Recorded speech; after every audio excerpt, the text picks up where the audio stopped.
விவசாயிகள் கொண்டு போகிற நெல்லை வண்டியில் இருந்து டிராக்டரில் இருந்து அவர்கள்தான் இறக்குகிறார்கள். அவர்கள்தான் இந்த நெல்லை தூத்துகிறார்கள். அவர்கள்தான் வெயிட்டு போட்டு பிடித்துக் கொள்கிறார்கள். அதற்கு விவசாயிகள் சன்மானமாக அவர்கள் கையில் இருப்பதை கொடுக்கிறார்கள். வீட்டில் இருந்து கொண்டு நீங்க நல்லா பார்க்கணும். வீட்டில் இருந்து பணத்தை மாற்றி, வங்கியில் இருந்து பணத்தை மாற்றி அதற்கு பின்னால் அவர்கள் கொண்டு போய் அவர்களுக்கு உதவியாக, சன்மானமாக, கிப்டாக அவர்கள் இதை கொடுக்கிறார்கள். இதுதான் நடப்பே தவிர இதை லஞ்சம் என்று அமைச்சர் சொன்னதை அவைக்குள் பொழுது நீக்க வேண்டும். மாண்புமிகு பொதுப்பணித்துறை அமைச்சர் அவர்கள். மாண்புமிகு பேரவைத் தலைவர்களே, அந்த கிஃப்ட்னு சொல்றதும் லஞ்சம் தான், தன்மானமும் லஞ்சம் தான். ஒரு பதிவு பண்றேன். விவசாயிகள் சங்கத்தோடைய நாங்கள் எல்லாரும் 8 பேரும் சந்திச்சோம். அது விளக்குறோம். நாங்க அவங்க சொன்னது என்னன்னா, கொள்முதல் செய்யக்கூடிய இடத்துல நபர்களுடைய, அண்ணன் சொன்னாரு, நபர்களுடைய பெயர், விலாசம் இதெல்லாம் சரியா இல்லைன்னு சொன்னாங்க. அதுல மெயினா ஊராட்சி பிரதிநிதிகளும் கட்சி சார்ந்தவர்கள், யார் அதிகாரம் மிக்கவர்களா இருக்காங்களோ கட்சி சார்ந்தவங்க கொள்முதல் இடத்துல இன்ஃப்ளூயன்ஸ் பண்றாங்க. அதை விவசாய சங்கங்கள் எல்லோரும் சொன்னாங்க.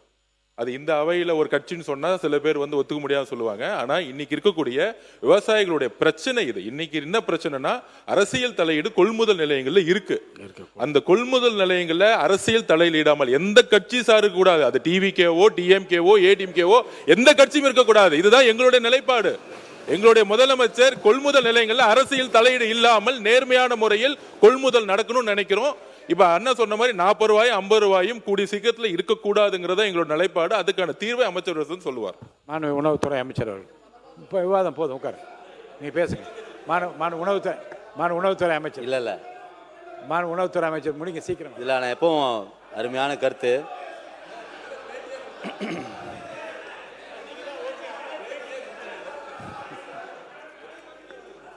மாண்புமிகு நீர்வளத்துறை அமைச்சர் அவர்கள். மாண்புமிகு பேரவைத் தலைவர், அண்ணன் தான் பேட்டி கொடுத்தாரு.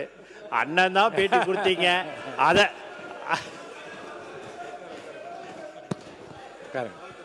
உணவுத்துறை அமைச்சர்.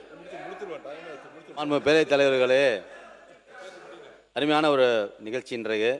அதாவது மாண்புமிகு முன்னாள் அமைச்சர்கள், முன்னாள் எல்லா துறையும் இருந்திருக்காங்க. அவங்களே சொல்லிட்டாங்க லஞ்சம் இல்லை சொல்லிட்டாங்க. தான் சன்மானம், கிஃப்ட்டு எல்லாம் ஒரே வார்த்தைகள் தான், ஒரே ரோடு தான். நீர்வளத்துறை அமைச்சர் அவர்கள். நீங்க நீங்க நாங்க பாட்டு 7 தானே இருக்கணும், எங்களையான சேர்க்கிறீங்க. அதுல எந்த கட்சியா இருந்தாலும் பண்ணக்கூடாதுன்னு சொன்னாரு. அதுக்கு எதுக்கு எங்க பேரை சொல்றீங்க நீங்க?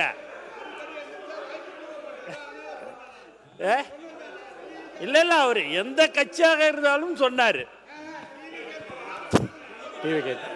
டிவிகே உட்பட டிவிகே இருந்தால் திமுக. உணவுத்துறை அமைச்சர். முதலமைச்சருடைய நிலைப்பாடு எந்த ஒரு தவறும் நடக்கக்கூடாது என்பதுதான்.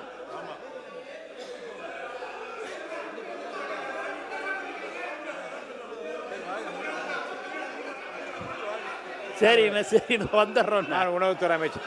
அண்ணா பேட்டியை கொடுத்துட்டியா? நீ பாட்டு பண்ற.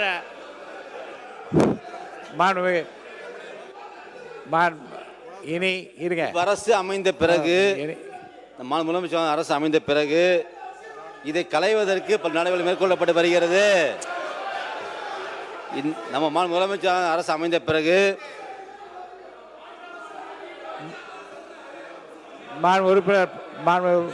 உட்காருங்க. உணவுத்துறை அமைச்சர் நீங்க பேசுங்க. நம்ம முதலமைச்சர் அரசு இந்த அரசு அமைந்த பிறகு இதை களைவதற்கான பல்வேறு நடவடிக்கைகள் மேற்கொள்ளப்பட்டு வருகின்றன. அவ்வளவுதான், கவனிக்கணும்ல, வருகின்றன. கடந்த 19/7/2026 அன்று கடலூர் மாவட்டம் குறிஞ்சிப்பாடி வட்டம் மருவாய் கிராமத்தில் இயங்கி வரும் நேரடி நெல் கொள்முதல் நிலையத்தில் நான் நேரில் சென்று ஆய்வு செய்த போது மேற்கொண்டது போல விவசாயமிருந்து ரூபாய் 50 வீதம் கூடுதல் தொகை பெறப்படுவது உறுதி செய்யப்பட்டதை அடுத்து சம்பந்தப்பட்ட பட்டியல் எழுத்தர் பணி நீக்கம் செய்யதும் 2 பணியாளர்களை பணியிட மாற்றம் செய்தும் உத்தரவிடப்பட்டுள்ளது. இச்சம்பவம் மூலம் நேர் நெல் கொள்முதல் நிலையங்கள் விவசாயிகளிடமிருந்து எவ்வித கூடுதல் தொகை பெறுவதை அரசு ஒருபோதும் அனுமதிக்காது என்பதும், முறைகேடுகளில் ஈடுபடும் அலுவலர்கள் மற்றும் பணியாளர்கள் மீது கடுமையான நடவடிக்கை மேற்கொள்ளப்படும் என்று உறுதி செய்யப்பட்டது.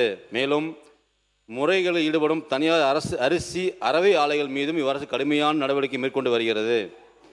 நேரடி நெல் நிலையங்கள் எவ்வித புகார்களுக்கும் இடமின்றி செயல்படும் வகையில் விரிவான வழிகாட்டு நெறிமுறைகளுடன் கூடிய அரசாணை ஒன்று விரைவில் வெளியிடப்படும். மேலும் நெல் நிலையங்கள் பொது விநியோக திட்டம் வரை அனைத்து நிலைகளிலும் ஒருங்கிணைக்கும் வகையில் end to end computerised system விரைவில் நடைமுறைப்படுத்தப்படும். இதன் மூலம் வெளிப்படையான நிர்வாகம் உறுதி செய்யப்படும். தமிழ்நாடு சேமிப்பு கிடங்கு நிறுவனம் 7 மண்டல அலுவலகங்களில் 62 சேமிப்பு கிடங்கு வளாகங்களில் 280 சேமிப்பு கிடங்குகள் கொண்டு இயங்கி வருகிறது.